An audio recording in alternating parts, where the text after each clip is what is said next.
Now, aside from jealous guys or guys competing for attention in her friend group, you'll also run into point number 7. That is girlfriends of hers competing for your time, attention, and energy. Now, this can actually be a good thing, and it's worked out in my favor a lot of times, especially if she's more kind of a modern, liberal, Latin type girl. In these cultures, there's more of that feminine, masculine divide, and it's built into a lot of girls to accept the fact that if she's with a higher value guy, then you're likely entertaining offers from other women. You're likely often sleeping with other women. Now, what you don't want to do is throw it in her face or embarrass her publicly. That's where problems will come up. And a lot of times when you've been in the culture for a while, you speak the language well, and you know how to be a sociable, just high energy, fun, good vibe, positive character, she'll have no problem with actually presenting you to her friends for you guys to do things with outside of your relationship. A lot of guys will text me things along the lines of, hey, I had a date with this girl, she just showed up with her girlfriend. Oh, what does she expect me to do? Pay for drinks for the both of them the entire night? You know what? I used to think the same thing. But now when that happens, I think, possible three-way situation.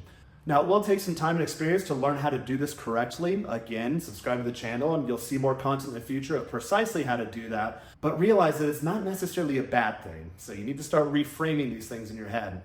Now, where it can become a problem is if her bestie is kind of a low-value girl or has tumultuous relationships outside of yours with your girl, well, then she's a negative influence. And I've had this happen to my last couple main girls, to where her best friend is doing adult entertainment, or maybe she's entertaining low-level guys, and that drama's coming into the life and ultimately impacting your relationship.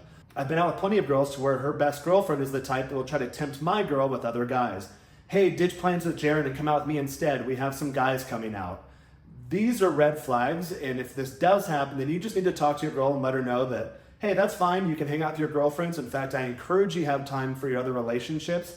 However, if the negative influence start impacting our relationship, then we will no longer have a relationship. Now, most girls won't ditch her girlfriends or other friends for you, at least in the initial phases. But as you start building your relationship and she starts coming more into your frame, she'll start saying things like, hey, you know what? I realize my friend is kind of toxic. Or, hey, you know what? She parties a little too much. She drinks a little too much. She's too dramatic. She's trying to create drama in our relationship when she's not a part of our relationship. And I'm deciding to distance myself from her. Again, this is a very common occurrence, but you need to just kind of play it cool and set firm boundaries. Looking to take your Latino love life to a whole nother level? Be sure to take advantage of my introductory coaching call listed in the description below. And that leads me to point number 8, feistiness. You've all heard the stereotype about the overly emotional or feisty Latina or the spicy Latina. I, for one, actually like this trait. Now, when you start to learn Spanish and get really good at it, you realize that it's much more of an emotive language than English or whatever your native language may be. And again, the fact that Latinas might be a little more on the feisty side, well, that's actually a byproduct of the language or the internal programming through which she experiences her reality. It's an emotive language, ergo, you're going to experience more emotions, and likely in an amplified way. Now, in my dating life, I usually don't deal with feistiness too much. I usually get super sweet, loving, just genuine feminine behavior. However, I will often see the feistiness come out if someone else comes at her with that attitude. Your loving Latina will suddenly flip a switch and go full Sofia Vergara if someone is trying to commit a face attack against her, or a simple boundary violation. Now, if the feistiness is becoming too much for you to handle, or if you're more like me, I just like peace and tranquility in my life, and these emotional sudden outbursts are something that I'm not really cool with, then you need to go back to setting boundaries. Have open, honest, loving communication, but let her know, hey, this doesn't really fly with me, or I'm not the type of guy who's gonna put up with that. If that is what you're looking for, again, I hope you find what you're looking for, but that won't be with me. We're simply not compatible. And I also have a few rules to follow if this does come up.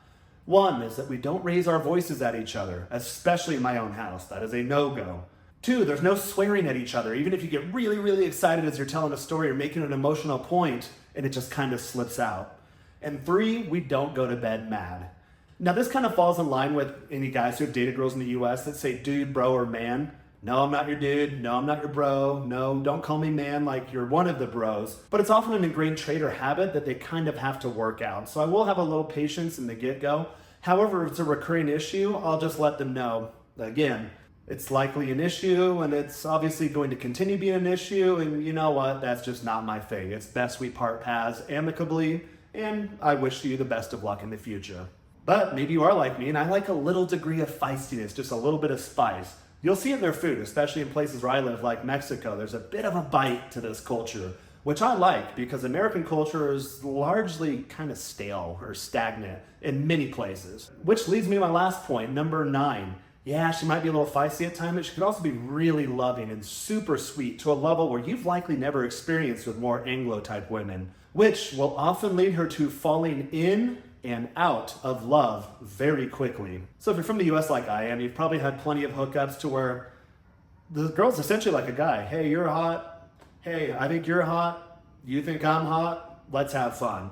And then there's no strings attached. There's no emotional investment. It's really just the physical act of connecting pieces of your intersexual puzzle, so to speak. Really just comes down to connecting the male-female body parts in a quick little fling, which those can be quite fun. However, if you are a little more emotional, if you do want that next level of depth or dimension in your relationships, Latinas are for you because they will fall in love very quickly. I'm sure you've all heard stories of guys where they say things like, well, yeah, I went out with this Latina girl and we had fun, we eventually hooked up, but now she's posting me all over social media and calling me her novio. You might not experience things to that degree of exaggeration, but they do fall in love along a faster timeline than her North American or European counterparts. If you're running a lot of volume in your dating life, you'll also notice that, yeah, maybe they'll sleep with you quickly, but they often don't want to just be another girl in the rotation. A lot of Latinas, they want that relationship to occur as a result of her getting physically intimate with you. Whereas American girls, she can sleep with you quickly and then forget all about you the next day.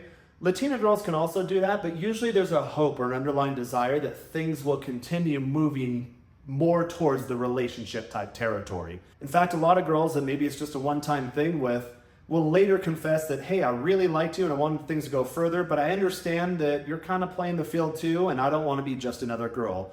A lot of times they'll come to guys like me when they're in the in-between phases. She got out of a long-term relationship, but she hasn't found a suitable partner for the next long-term relationship. So in that short window, she's kind of shopping around, and they realize a lot of times with guys like me that, hey, things better get physical, otherwise he's not going to consider me. Now, she is the type of girl you want to go the distance with. This could be a very good thing. However, you have to make sure to pace things out quickly. Don't get one-nighters or fall head over heels for her, because then all of a sudden, things that start off hot and heavy, you'll notice that she's just completely turned off by you. So remember, she can fall in love quickly, but can also fall out of love quickly. And there are different cultural expectations in terms of dating. She's likely dated many of the Latin guys before, so that likely set the prototype for what she expects in a relationship. Latin guys are usually a little more kind of on the macho, or they call it machismo side, whereas American guys are more like, oh, we're 50-50 equals and we should split everything. So you have to learn to get comfortable stepping into those very delineated gender roles. The more masculine you are, the more femininity you will get out of her, which will lead her to fall in love faster. Now, where she falls out of love fast is where she spots a chink in your armor, or maybe you started off in your masculine, but you went more towards the middle or even tiptoed into your feminine. Then that inverses that polarity, and then the relationship will just entirely fizzle out, probably as fast, if not faster, than it started. A lot of them have the same trait as a lot of younger girls, which I like to call the shiny object syndrome. So I've had this happen plenty of times in my dating experience where I live here in Mexico, to where we're both initially attracted to each other. The spark starts off with a very quick and intense bang. Things are going well for maybe a week, a couple of weeks, maybe even a couple of months. But then there's that point to where all of a sudden she just pulls back, and she pulls back hard. Well, a lot of times that could come down to just that shiny object syndrome. I realize that now when I date younger girls, or if things start off hot and heavy, that, hey, you know what? This is going to be a short-lived experience. I'm going to enjoy the experience while I'm in it. And then as soon as she was in, she's out of my life. But that'll leave room for another girl, if that's what you're looking for. So there you have it, 9 unavoidable things you will notice when dating a Latina and how to overcome them. Dating a Latina is definitely a rewarding experience, especially for those who have never quite done it before. And there you have it, the final 3 unavoidable problems you will likely encounter when dating Latinas and how to overcome them.